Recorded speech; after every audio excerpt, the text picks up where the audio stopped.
Então, muito bem-vindos e bem-vindas à nossa Conexão TCC.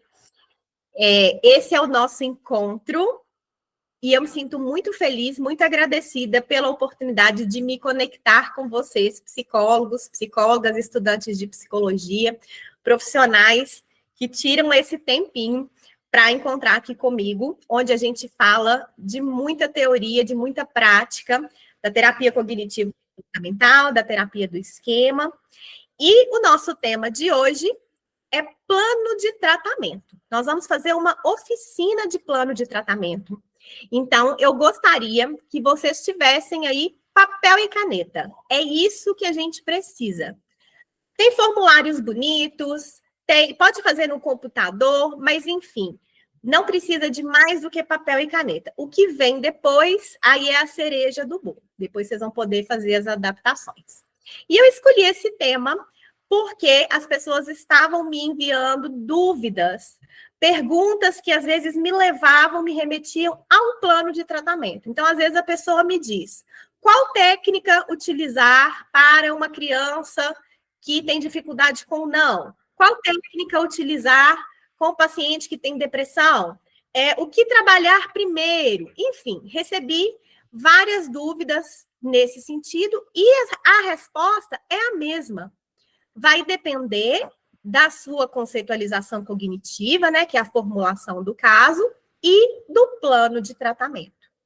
O plano de tratamento é o planejamento que a gente vai fazer para o tratamento daquela pessoa, para o processo de psicoterapia. A gente já vai fazer o plano de tratamento desde a nossa primeira sessão com o paciente. A gente já vai elaborar ali um plano que, é claro, é um plano que pode ser flexível, que pode ser alterado, que pode ser modificado com o passar do tempo, com o passar da terapia. Algumas pessoas preencheram para mim um formuláriozinho com dúvidas sobre o plano de tratamento. Eu vou fazer o possível para responder aqui as dúvidas de todo mundo, tá? Então, por exemplo, como planejar a intervenção, como montar o passo a passo na questão da depressão, como estruturar o plano de intervenção até o fim do tratamento. Alguém colocou tudo. Colocaram quantos encontros, como montar, como elaborar o plano de tratamento para ansiedade, tempo do tratamento e feedback aos pais, quando usar cada técnica, a dinâmica da elaboração, enfim, isso aqui a gente vai ver aqui no nosso encontro de hoje, tá? Nós vamos fazer aqui um plano de tratamento, eu vou mostrar para vocês um exemplo, e esse plano ele serve para atendimento a crianças, adolescentes e adultos, tá bom? Coloquei aqui de um tema bem geral, que foi também que vocês me enviaram. Teve gente que mandou. Eu queria um exemplo do paciente que não aprofunda, um exemplo de ansiedade, de depressão, de relacionamento, como trabalhar com o TDAH e o TOD, a criança que não quer ir para terapia. Olha que a criança que não quer ir para terapia, o plano de tratamento inicialmente é um plano motivacional. A gente vai ter que trabalhar com a criança e com os pais o porquê da terapia e o porquê que aquela criança não quer ir para a terapia. Talvez uma experiência negativa anterior, talvez os pais colocaram a terapia como uma punição. Por exemplo, você está desobediente, então você tem que ir para a terapia. Talvez a criança não reconheça ou não saiba que ela tem um problema e que a terapia vai ajudar. Então, para a gente fazer isso, vai depender do porquê, como que aquilo ali está acontecendo. E isso a gente vai descobrir na investigação, né, nas sessões com os pais. Como definir a maior necessidade? Essa pergunta achei ótima. Porque a necessidade, ela vai vir da própria queixa do paciente e ela vai vir também dos problemas que estão acontecendo ali. A maior necessidade que a gente vai trabalhar é aquilo que está atrapalhando o paciente a evoluir, tanto na funcionalidade quanto em termos estruturais. Então, em cada fase do nosso tratamento, a gente vai fazer determinadas intervenções. Outro dia, uma pessoa me mandou um direct e me perguntou assim, você vai explicar no curso quando utilizar qual técnica? Eu queria uma coisa mais diretiva. O paciente está assim, quando que eu vou utilizar qual técnica? Ó, e aí a resposta, eu já respondi ela por lá e vou responder aqui, porque eu vejo que isso é uma pergunta frequente. A gente pode utilizar a mesma técnica em diversos contextos. Não existe uma técnica para aquilo. É um conjunto de técnicas. Então, não tem uma resposta para isso, né? Há uma criança com TDAH, qual técnica que eu uso? Não, não tem. Depende. A gente tem que fazer todo o plano de tratamento, incluindo aqueles aspectos lá da conceitualização cognitiva. A gente não vai pegar um diagnóstico, então, para fazer o plano de tratamento, nem escolher as intervenções, tá? Então, eu quero que vocês pensem aqui hoje nisso.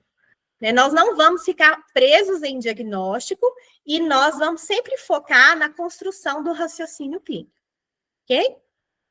Então, tá. Vou compartilhar aqui com vocês os slides. Ah, outra coisa, tem gente que fala assim, eu já usei a técnica tal. Ok, tem hora que a gente vai ter que usar a mesma técnica mais de uma vez. Né? Nem sempre vai ser suficiente. Usei aquela técnica e não funcionou. Ok, quem dera, né, gente? Se desse certo. Imagina, vamos, meninas aí, ó, vamos lá que vocês vão fazer uma sessão de estética para diminuir estria e celulite. Vai funcionar uma sessão só? A gente sabe que não, né? Por que com a terapia a gente acha que uma vez que a gente ensinar para a pessoa, aquilo vai mudar? Outra coisa, às vezes a pessoa entende, eu já entendi que isso é uma crença, eu já entendi que isso é uma crença que está disfuncional, é um esquema. Ok, entendeu, mas não consegue mudar, não é assim tão simples. Então, vamos pensar no processo como um todo, tá? Vamos lá. Estão vendo aí minha tela? Tá pequenininha, né? Ou tá certa? Tá ok? Então tá. Muito bem. Então peguem aí o papel e a caneta de vocês e já vão pensando em algum paciente específico. Sempre que a gente for trabalhar alguma coisa, seja com a gente mesmo ou com o nosso paciente, a gente vai pensar em situações específicas, tá? Então, pensa assim, o paciente fulano de tal me procurou e a queixa principal era tal. Nós vamos lembrar que tem hora que o paciente vai chegar com diversas queixas, mas vamos pensar assim, tá? Por que ele procurou a terapia, ok? E aí, nós vamos separar o nosso plano de tratamento em alguns pedacinhos. Primeira coisa, a gente vai pensar quando que a gente vai trabalhar, né? Em qual fase do tratamento que a gente vai trabalhar, o que a gente vai trabalhar. Isso inclui quais as metas, quais as habilidades, né? A gente vai pegar aquelas informações que a gente teve na avaliação inicial e a gente vai organizar. Então, o paciente vem e fala: eu estou com problema no meu trabalho, eu estou com dificuldade no meu relacionamento. Então, a gente vai organizar aquelas informações ali da avaliação inicial para a gente saber o que trabalhar. Qual que é o problema que ele tem no trabalho dele? Qual que é o problema nos relacionamentos? O porquê que a gente vai trabalhar, qual que é o objetivo, quais vão ser os ganhos do paciente. Para isso, a gente vai avaliar os sintomas, as queixas, diagnósticos e os problemas específicos. Olha o diagnóstico entrando aqui. Tá vendo que o diagnóstico não é o que trabalhar? A gente não vai trabalhar a ansiedade, a depressão, o TOD, o TDAH. A gente vai trabalhar as habilidades para que ele tenha ganhos para ter uma vida saudável, para alcançar os objetivos, e a gente vai trabalhar aquilo porque aquela pessoa está com aquela dificuldade. Nem sempre vai ser um diagnóstico. Às vezes alguém vai chegar para você e vai dizer: eu estou aqui porque a minha mãe está numa doença em fase terminal e eu quero fazer terapia. Essa pessoa não tem um diagnóstico, não tem um transtorno. E aí, o que a gente vai trabalhar com ela? Né, para ajudá-la a entender esse processo da mãe, para ajudá-la a ajudar a mãe, para ajudá-la a passar por isso. E como trabalhar? Aí sim, quais técnicas e intervenções que a gente vai utilizar? Vou repetir. O que a gente tem visto aí nas redes sociais, Instagram, né? Pessoas querendo a resposta pronta. Eu quero uma técnica para isso. Então, antes da gente chegar lá, qual técnica, eu quero saber quando, o que e por quê. Tá? Por favor, não peçam mais técnicas específicas, hein? Então, nós vamos dividir o nosso tratamento em 3 fases. Poderia ser 4, tá? A gente poderia ter uma fase aqui pré-tratamento, mas eu resolvi simplificar mais e eu coloquei a fase inicial como uma fase de pré-tratamento também. Na fase do pré-tratamento, que acontece antes do tratamento, né? Não significa que a gente vai fazer uma avaliação psicológica completa, com testes, não é isso.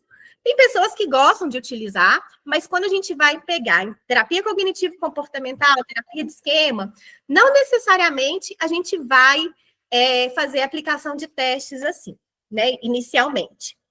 Então, nessa fase de pré-tratamento, é quando a gente faz a anamnese, a gente pode fazer alguns inventários ali com o paciente, a gente começa a fazer a conceitualização cognitiva, né, a formulação do caso, e a gente faz a lista de problemas e metas.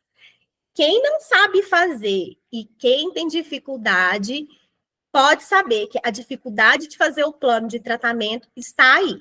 Quem sabe fazer a conceitualização cognitiva, quem não sabe fazer a formulação do caso, também é possível que aí esteja a dificuldade de fazer o plano de tratamento, tá? A gente tem que saber esse contexto todo.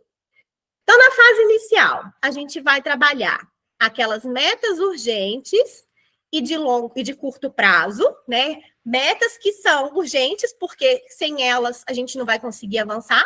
Vamos supor que o seu paciente precisa viajar amanhã e ele está com medo do avião. Não adianta a gente querer trabalhar o relacionamento dele com a esposa. A gente vai ter que trabalhar aquela meta que é urgente. Vamos supor que ele vai fazer uma prova semana que vem e ele está tendo crises de ansiedade por causa da prova. Essa é a meta urgente. Metas de curto prazo são aquelas que a gente vai alcançar num tempo menor. A gente vai intervir, então, na funcionalidade, como que a pessoa funciona no dia a dia.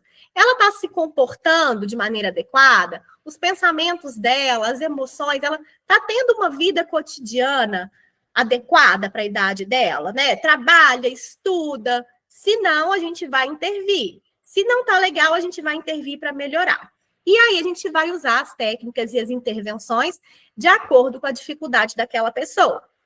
A fase intermediária, as metas de médio e de longo prazo, porque se é de longo prazo, pode ser que a terapia termine e a meta não seja alcançada. Por exemplo, eu quero me formar em psicologia, eu estou no primeiro período, essa é uma meta de longo prazo.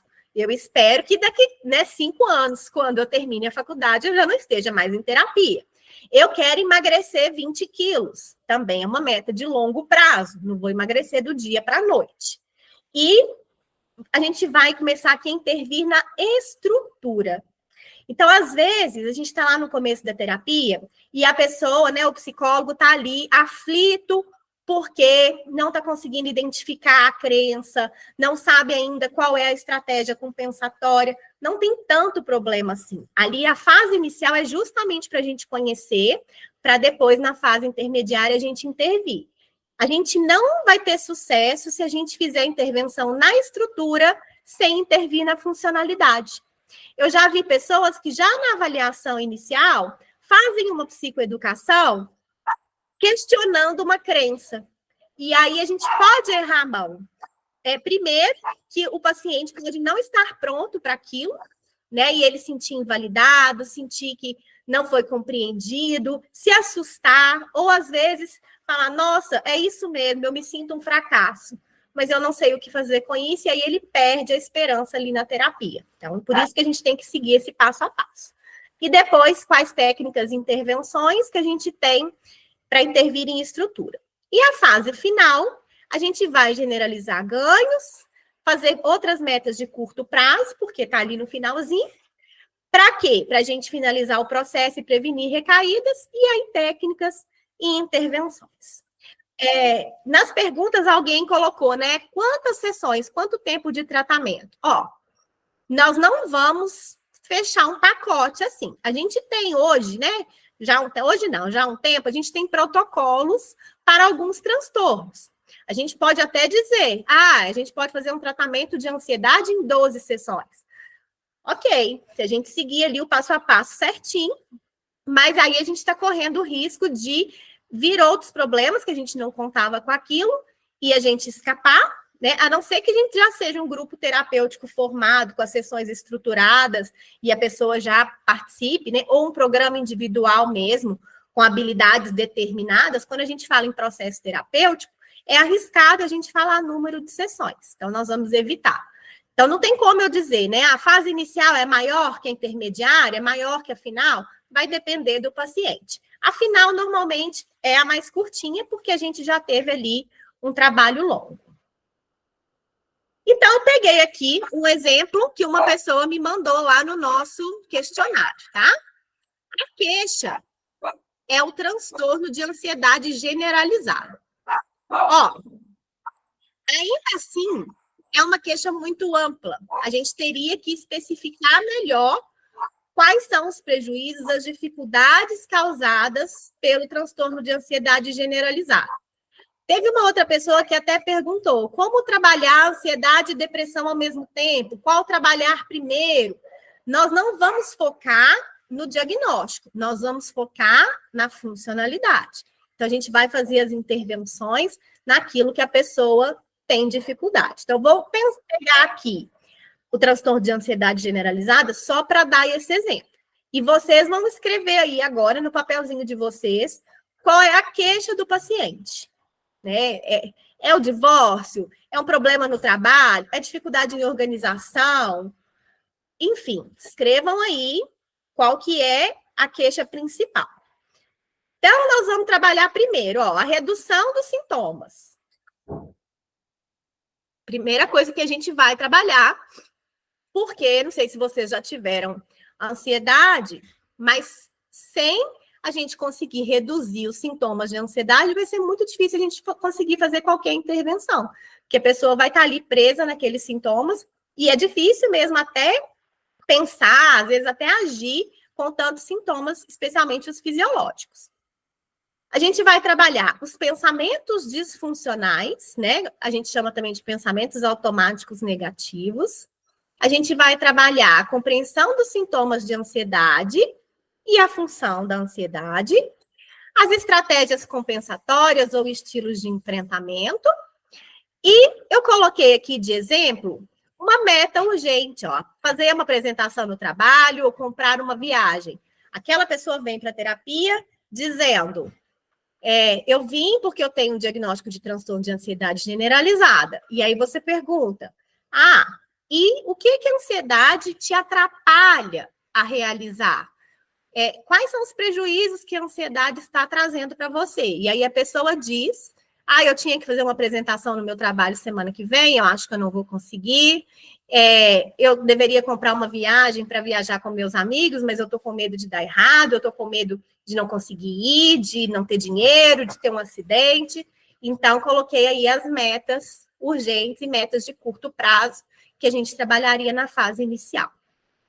Pensando aí no caso de vocês, o que trabalhar com o seu paciente? Quais são os pontos que vocês deveriam trabalhar para ajudar a resolver aquela queixa que ele trouxe? Conseguiram pensar?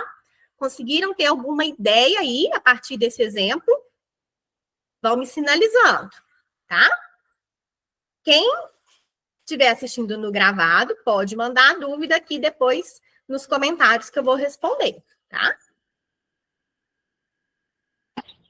Por que a gente vai trabalhar essas coisas? Primeiro, porque é a queixa inicial, é a queixa principal do paciente. Olha só, vamos fazer de conta que você vai lá no dentista e fala com ele assim, eu vim aqui hoje porque eu estou sentindo uma dor no meu dente. E aí o dentista fala assim, mas seus dentes estão muito tortos, nós vamos ter que colocar um aparelho aí. Aposto que você não vai ficar satisfeito, porque você foi ali para tratar aquela dor. Depois você pode até querer colocar o aparelho, talvez. Então, a gente tem que começar pela queixa do paciente, porque é o motivo dele estar ali. Trabalhando a queixa principal, a gente vai ter maior adesão ao tratamento, a redução do sofrimento, alívio, a gente vai conseguir fazer aliança terapêutica, a gente vai promover a colaboração, a gente vai trabalhar essas metas, porque as outras vão depender daquilo. Imagina a gente fazendo uma intervenção com o paciente se ele está tendo sintomas de ansiedade. A gente não vai conseguir. E porque a gente vai identificar o problema real para buscar soluções. Por que o problema real? A pessoa que chega para a gente com transtorno de ansiedade generalizada tem uma voz, né? A ansiedade tem aquela voz que diz: alguma coisa ruim vai acontecer e eu não posso evitar. Alguma coisa ruim vai acontecer e eu não tenho recursos para lidar. Então, a gente vai trabalhar esses aspectos que a gente viu aí no na nossa primeira coluna, para a gente identificar qual é o problema, qual é o medo, qual é o risco que aquela pessoa acha que ela está correndo, e aí buscar soluções. Por exemplo, em fazer a apresentação no trabalho. Qual que é o problema real em apresentar um trabalho no serviço dele? Qual que é o problema real em comprar uma viagem? E aí a gente vai buscar soluções para o problema real. E aí, como trabalhar? Eu coloquei aqui alguns exemplos, mas tem várias maneiras de trabalhar, tá? Então, a gente pode usar um inventário de ansiedade para a gente fazer uma investigação dos sintomas, para a gente fazer uma investigação de pensamentos, tem vários inventários. A psicoeducação sobre o modelo cognitivo da ansiedade, porque lembra que a TCC é colaborativa? A gente vai ter que demonstrar, né? Como que é? Por que isso está acontecendo? O RPD, que é o Registro de Pensamento Disfuncional, ou Diário de Pensamento, técnicas de respiração e relaxamento, técnicas de mindfulness, o formulário das distorções cognitivas, para a gente avaliar os pensamentos disfuncionais, o desafio de pensamentos, que a gente vai, então, fazer aquela série de perguntas, né, no diálogo socrático, para desafiar aquele pensamento disfuncional. A gente pode utilizar a seta descendente, vantagens e desvantagens, ensaio cognitivo e comportamental, quando a gente for trabalhar a meta. Então, a gente vai ensaiar com a pessoa como que ela vai fazer a apresentação no trabalho, como que ela vai responder aos amigos sobre a viagem, e a lista de problemas e metas, que a gente já poderia ter feito lá naquele pré-tratamento para iniciar, mas, às vezes, a pessoa tem dificuldade, ela só chega ali com a queixa. Fazendo a lista de problemas e metas aqui, a gente vai conseguir identificar o problema real, buscar soluções e ativar lá o nosso córtex pré-frontal para a pessoa conseguir ser mais criativa e desenvolver as habilidades, ok? Muito bem. Maíra perguntou se essa planilha tem lá na TCC oficial. Não tem, mas eu posso compartilhar lá com vocês, alunos, tá bom? Tá vendo, gente, que a gente precisa só de lápis e caneta para a gente fazer? Vocês podem fazer um quadrinho como esse, ou vocês podem fazer num outro formato, tá bom? Ok. Até na TCC oficial tem uma outra bem semelhante a essa. Diga, Públio. Ana, tudo bem? Tudo bem? Essa prática da redução de sintomas nessa fase inicial seria mais relacionada aos transtornos de humor do que os transtornos de personalidade ou outros tipos de problemas? Por quê? Eu pensando aqui nos meus exemplos, nos meus pacientes atualmente, eu percebo uma desregulação emocional na maioria deles. Uhum. Né? Eu tive um paciente que estava provavelmente numa síndrome de burnout, a outra numa desregulação emocional muito grande, ela não entra em contato com as emoções, é hiperreativa. E aí eu fico assim sempre em dúvida, assim. Agora ficou mais clara nesse encontro essa questão da fase inicial do tratamento, né? Mas, assim, parece que eu tenho que escarafunchar mais para encontrar esses problemas iniciais, porque, igual você falou, vem tantas coisas juntos com o paciente que nunca é uma queixa bonitinha, né? É sempre um compilado de coisas. Uhum. E eu fiquei nessa dúvida, se é nos transtornos de humor que a gente vai iniciar com essa redução de sintomas e por aí vamos. Tá, ótima pergunta. Vamos pensar, sabe quando a gente faz aquela empilhadinha assim de dominó, que a gente aperta um e vai todo caindo? É isso que nós vamos Sim. fazer. Uhum. Às vezes, num transtorno de personalidade, a gente também vai reduzir os sintomas. Então, vamos pensar que a pessoa com uma autolesão não suicida, a gente vai reduzir ali, porque faz parte da fase inicial, porque isso é uma meta urgente, né? Talvez não para a pessoa, mas para a gente, porque é uma autolesão. Talvez uma desregulação da raiva, uma pessoa muito explosiva, com diagnóstico ou sem, a gente vai trabalhar ali a regulação da raiva. Numa pessoa deprimida, se ela tiver muito mal, vamos pegar aquele caso, ansiedade e depressão, ou transtorno de personalidade e depressão, se a pessoa não estiver conseguindo sair da cama, aqui primeiro, antes de reduzir o sintoma, a gente vai ter que trabalhar essa motivação. E aí a gente vai mudar aqui o nosso plano, né? Então, a gente vai trabalhar a motivação, a gente vai trabalhar a ativação comportamental. E como que a gente vai trabalhar isso? Com outras técnicas. Tá bom? Entendi. Beleza. Ok. Então, fizeram aí, gente? Olha se vocês conseguiram fazer algumas coisas que vocês podem trabalhar na fase inicial. Vamos lembrar, o nosso plano de tratamento é mutável. E se a gente pegar um modelo de caso e a gente colocar para 10 terapeutas, o plano de tratamento pode ser diferente. Porque o que a gente tem que olhar é o raciocínio clínico. Tem gente que vai preferir trabalhar com a redução dos sintomas fisiológicos, tem gente que já vai partir para os pensamentos disfuncionais. Talvez um outro paciente com a mesma queixa de transtorno de ansiedade generalizada, a gente vá fazer de outro jeito. Porque tudo vai depender do seu estilo terapêutico, do que é mais importante para aquela pessoa, quais técnicas, qual caminho que ela vai se familiarizar melhor. O que a gente não pode fazer de jeito nenhum? Técnica solta, colcha de retalho, e sair só desembolando técnica ali. Nós temos protocolos a serem seguidos. A gente pode pegar esses protocolos e seguir esse passo a passo, desde que a gente saiba o que, por quê e como. Ana, Diga. você pode dar dicas desses protocolos, assim, onde a gente pesquisa, onde a gente encontra as melhores opções, claro, pensando nesse modelo que não vai ser cristalizado, né? Que a gente vai ter essa diversidade de possibilidades. Por quê? Pelo menos assim, meus pacientes, cada sessão que vem é uma queixa diferente, parece. Parece que cada vez que eu encontro eles é outra pessoa, um outro problema. Teve até um que eu fiquei assim, poxa, ele pediu demissão de uma sessão para outra, e ele pediu demissão. E eu fiquei pensando, gente, mas será que essa era a melhor decisão acertada?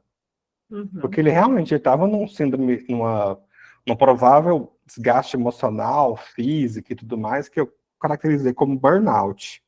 Uhum. E aí eu fiquei pensando, assim, aí eu fui entender, não, ele já estava pensando nisso há muito tempo e não tinha compartilhado, e foi o motivo da terapia. Olha, eu não dou conta do meu trabalho mais. Eu estou tendo uma desregulação emocional muito grande com o meu trabalho. E Ótimo. parece que eu só funciono como desabafo, desabafo, desabafo. A pessoa nunca dá uma oportunidade de eu, peraí, Mas olha só, nós vamos trabalhar independente do conteúdo. Então, o seu paciente falou, eu não aguento mais o meu trabalho, tudo isso está me causando estresse, eu estou com uma desregulação emocional. Aí ele saiu do emprego. A gente vai continuar trabalhando a desregulação emocional, porque não é porque ele saiu do emprego que ele regulou. Mesmo que seja num novo emprego, na família, com os amigos. Então, o plano continua, o que muda é o conteúdo. entendi. Eu E trabalhei isso com ele, porque ele agora, o desejo dele agora é trabalhar com digital influencer. Tá ele, uhum, o namorado dele, o marido dele, fazendo esse trabalho. E ele começou já a se cobrar o tanto que ele se cobrava no trabalho formal. E aí eu uhum, pontuei isso para ele. Você percebe isso? Que você está se cobrando. É uma coisa de lazer, gravar vídeos fazendo coisas que ele estava fazendo para si. Agora ele quer monetizar isso, ganhar em cima disso, já estava se cobrando em cima disso. Crescer quanto ele cresceu na profissão que ele tem. Ótimo. Aí ele entendeu, olha, eu não preciso me cobrar tanto, eu preciso de descansar, esse vídeo aqui é meu lazer. Uhum. Isso, então você vê, você vai trabalhar com ele os pensamentos disfuncionais, a compreensão dos sintomas, as estratégias compensatórias, a mesma coisa, só que agora em relação ao outro trabalho. E muitas vezes eu vejo as pessoas se queixarem disso. Ai, a gente está trabalhando, o paciente veio com meta do trabalho. Aí ele chegou na sessão, eu toda preparada para trabalhar aquilo, mas ele quis falar do casamento. Tá, a gente vai trabalhar a mesma coisa, o mesmo conteúdo ali, teórico, porém em outro ambiente. Entende? Ok. Muito bem. Então, façam aí, quem quiser compartilhar aqui comigo. Eu já estou querendo ir lá para a fase intermediária. Depois, então, que a gente trabalhou a funcionalidade, a gente não vai parar. A gente vai acrescentar. Então, quais são as técnicas que eu trabalho na fase intermediária? As técnicas da fase inicial, mais as da fase intermediária. Eu posso trabalhar a RPD na fase intermediária. O que vai mudar? O RPD na fase inicial, muitas vezes a gente vai ter que preencher com o paciente, ele vai ser um RPD que vai vir com erros, nem sempre ele vai ser uma tarefa para casa, né? Um plano de ação, porque a pessoa não consegue fazer sozinho. Agora, na fase intermediária, ele já vai ser mais incisivo, o paciente já vai preencher sozinho, já vai ter mais autonomia.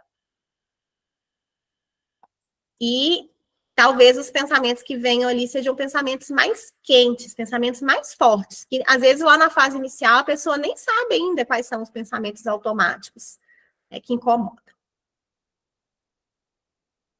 Fase intermediária. Agora a gente vai intervir, então, na estrutura. O que é estrutura? Estrutura cognitiva, os padrões, as crenças intermediárias, as crenças centrais. Não sei o que é crença intermediária, o que é crença central. Então, você tem que fazer TCC oficial para você conhecer.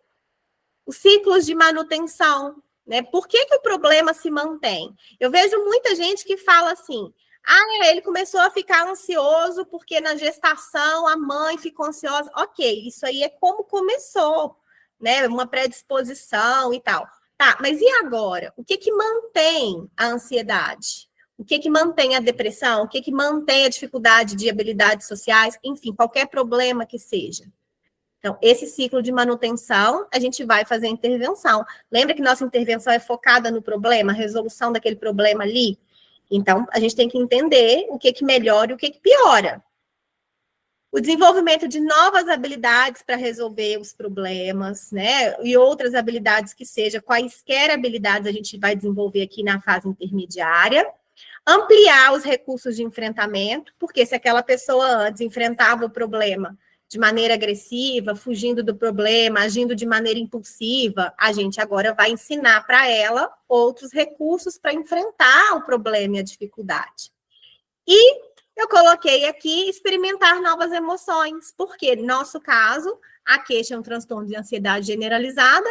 Muitas vezes a pessoa que está com esse transtorno está experimentando só preocupação, medo, insegurança. E aqui, se a gente começa, então, a experimentar novas emoções, emoções mais agradáveis, a gente amplia o repertório e aí a gente dá condições para ela formar novas crenças.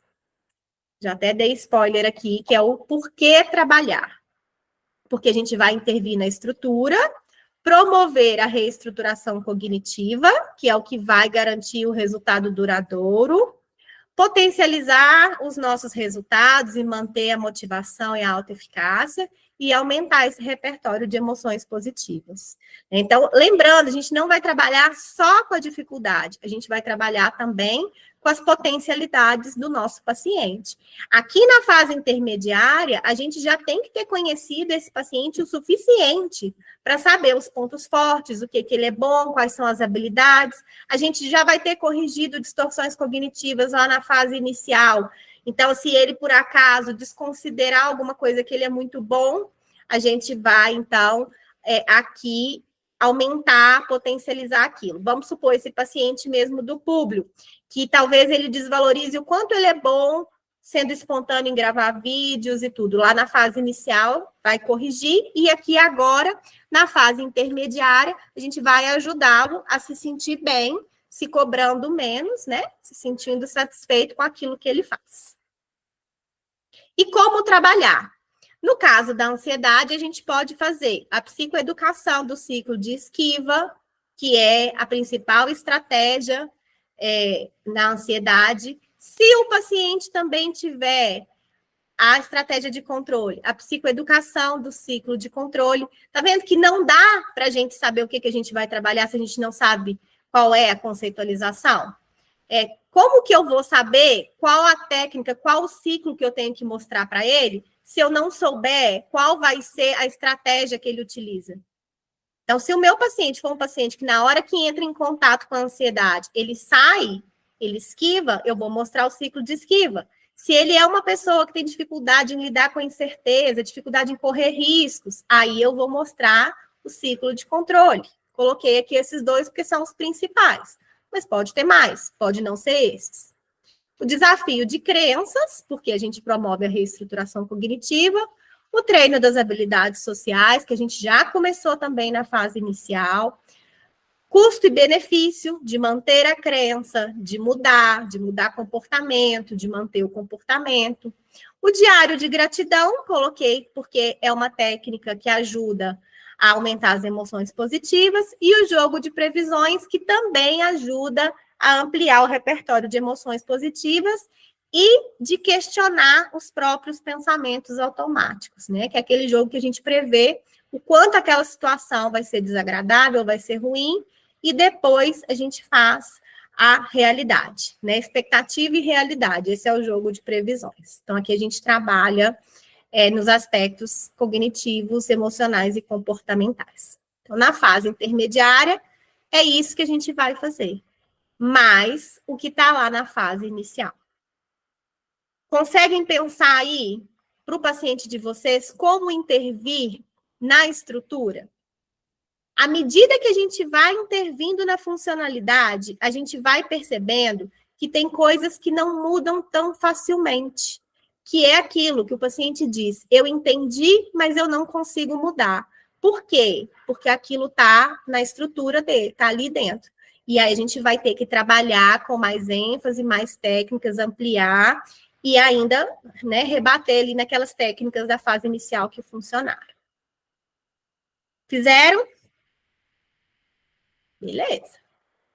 E a fase final, a gente vai trabalhar o quê? Prevenção de recaídas, a validação e manutenção dos ganhos, em especial com aqueles pacientes que desqualificam o positivo, aqueles pacientes que fazem avaliação de 880, né?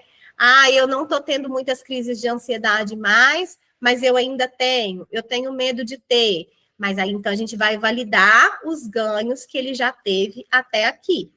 A gente não tem que encerrar todos os problemas para terminar uma terapia, porque problema a gente tem a vida inteira. A gente vai saber que está na hora de terminar a terapia quando a pessoa tiver com uma boa funcionalidade e tiver com uma estruturação mais adequada, com menos distorções, com crenças mais saudáveis e positivas.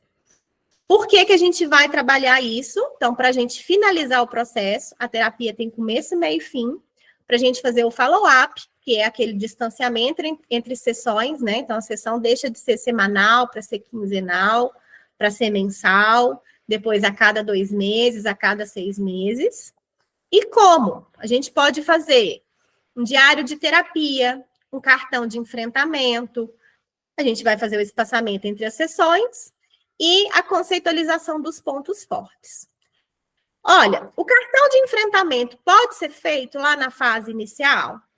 Pode e deve. Eu coloquei ele aqui como exemplo.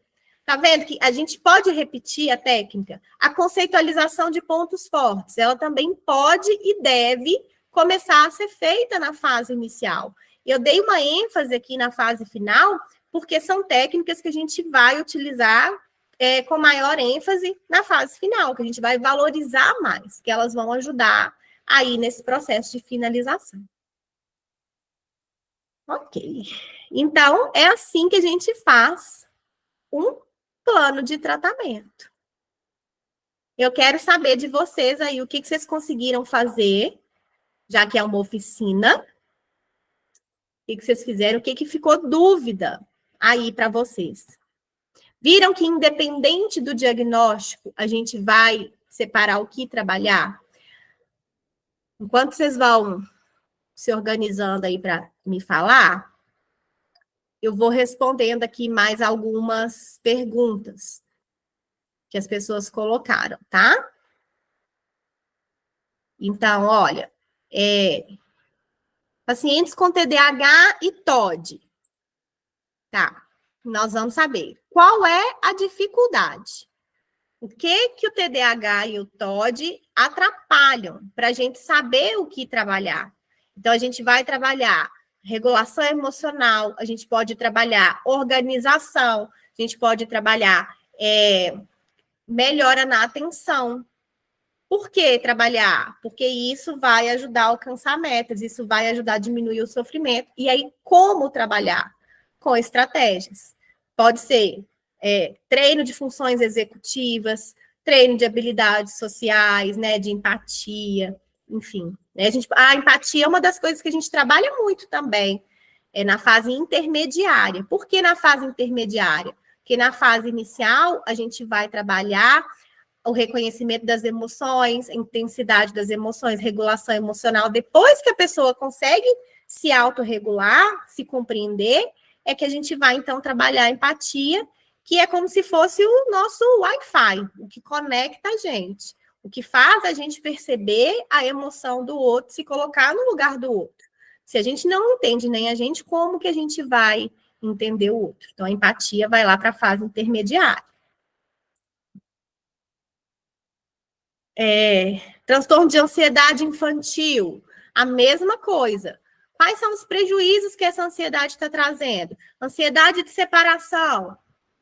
Por quê? A criança está insegura? Por que ela está com ansiedade de separação? A gente, então, vai ter que entender o histórico, o ciclo de manutenção, e aí o que a gente vai trabalhar com essa criança? A segurança que ela precisa, a gente vai trabalhar com os pais, como que eles se separam daquela criança, como que eles falam, né? Se faz algum tipo de ameaça, que momento que eles vão ficar próximos, por que a gente vai trabalhar isso? Para eles entenderem aquele processo da ansiedade e aí as coisas se resolverem.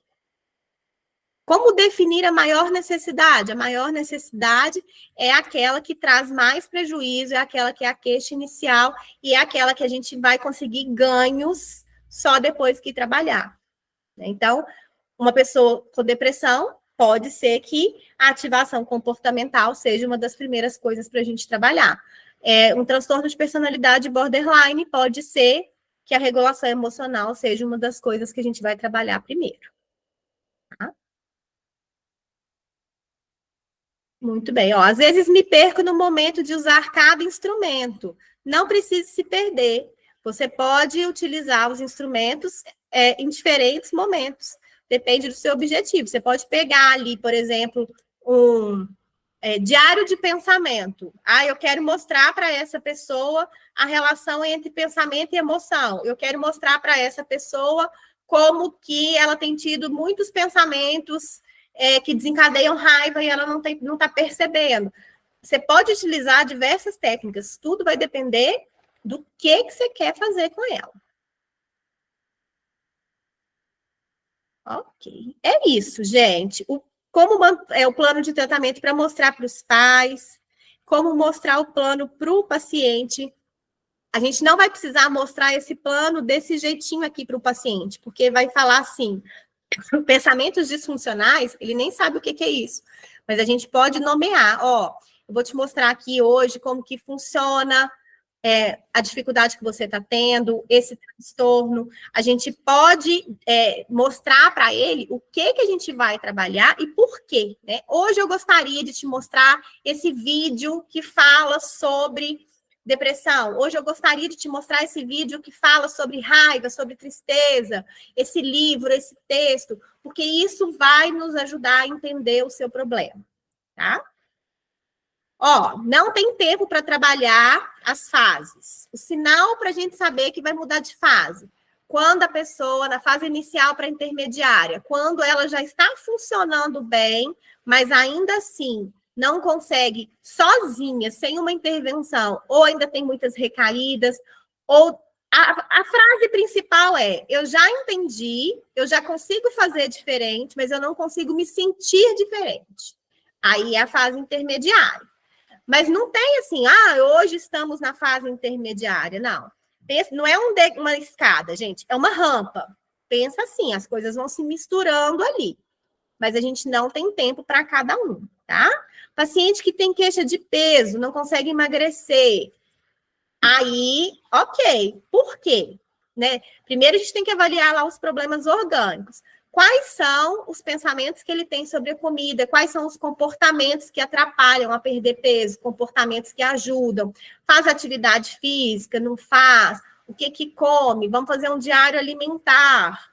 Então, a meta é perder peso, mas aí a gente tem que entender qual que é a dificuldade em perder peso, qual que é o ciclo de manutenção da não perda de peso e do ganho de peso também. Tá? Muito bem. Ó, quem puder e quiser compartilhar comigo o modelinho de plano de tratamento que fizer, eu vou amar. Vocês podem tirar uma foto, né? Algumas pessoas têm ali o contato da equipe lá do WhatsApp, pode mandar por lá.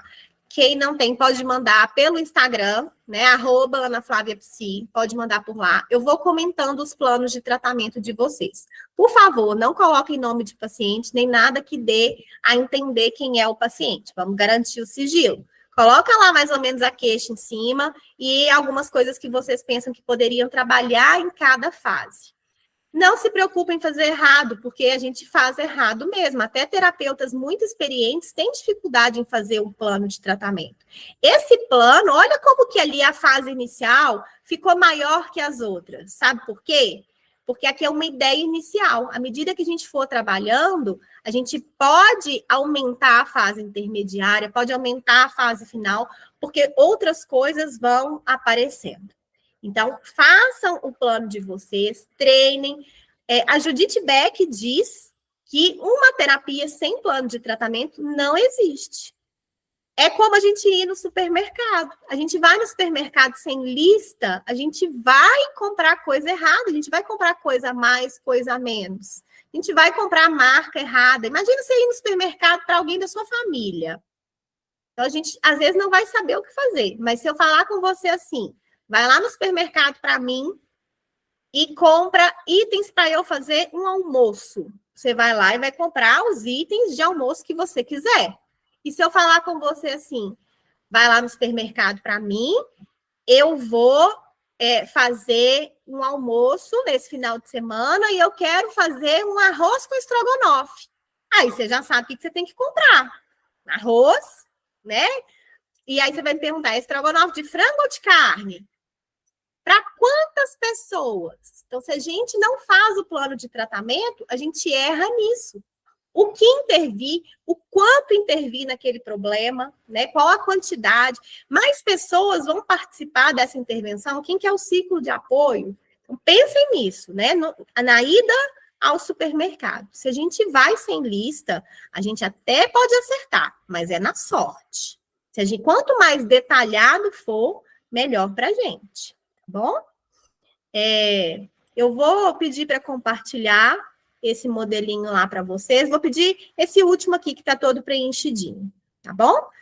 E aí pode fazer no computador, pode fazer a caneta, do jeito que vocês acharem. Para cada paciente, eu tenho uma pastinha, né, que é a minha pastinha de recursos com paciente, e eu já tenho lá um plano de tratamento que eu vou preenchendo. Eu gosto de fazer à mão, porque eu funciono melhor assim.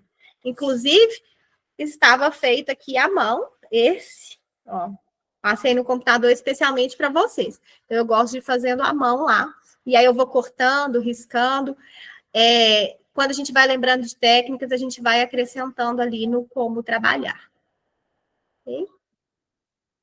Vou compartilhar lá no grupo do WhatsApp da TCC Oficial e eu compartilho no grupo de alunos também, tá bom? E o modelinho em branco para vocês tem lá na TCC Oficial. Muito bem. Então, espero que vocês tenham conseguido praticar aí. Quem não conseguiu fazer tudo, porque né, foi um tempo curtinho, faça. Lembra de fazer junto com a primeira sessão ali do paciente e com aquele início da conceitualização cognitiva, tá bom? Que sem isso a gente vai fazer um plano de tratamento só. Então, muito obrigada por estarem aqui hoje. Façam, pratiquem e me mandem para a gente ir conversando. Se vocês tiverem alguma dúvida, podem contar comigo, tá bom? Vou ficar à disposição de vocês. E a gente se vê na próxima conexão, né? Depois eu vou divulgar a data aí. Algumas pessoas compartilharam lá comigo temas que gostariam. Por favor, enviem também alguns temas que para vocês é interessante. Tá? Ana, Diga. eu não vou poder participar da supervisão, vou assistir só o gravado. Tá bom, não tem problema não. Já assiste depois. Então tá, gente. Um beijo para vocês, viu? Boa semana aí. Até mais.